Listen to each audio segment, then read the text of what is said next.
देखो ना बारिश हुई आ।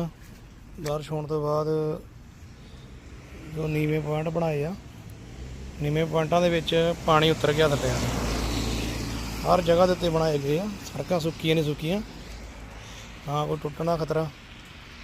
साडे इंडिया च भी आपां नूं यही चीज़ां करवाउणियां चाहीदियां हन ताकि अपनी सड़कां बच सकण, क्योंकि अपने सड़कां ਉੱਚੀਆਂ ਜਦੋਂ ਬਣਦੀਆਂ ਤੇ ਸਾਈਡਾਂ ਦੀ ਜਿਹੜੀ ਚੀਜ਼ਾਂ ਹੁੰਦੀਆਂ ਉਹਨਾਂ ਨੂੰ ਵੀ ਉੱਚਾ ਚੱਕ ਦਿੰਦੇ ਆ ਤੇ ਪਾਣੀ ਦਾ ਨਿਕਾਸ ਹੀ ਨਹੀਂ ਕਿਸੇ ਪਾਸੇ ਨਹੀਂ ਜਾਂਦਾ। ਸਾਈਡਾਂ ਦੇ ਵਿੱਚ ਬਣਾਏ ਗਏ ਆ, ਇਹਨਾਂ 'ਚ ਪਾਣੀ ਉਤਰ ਜਾਂਦਾ,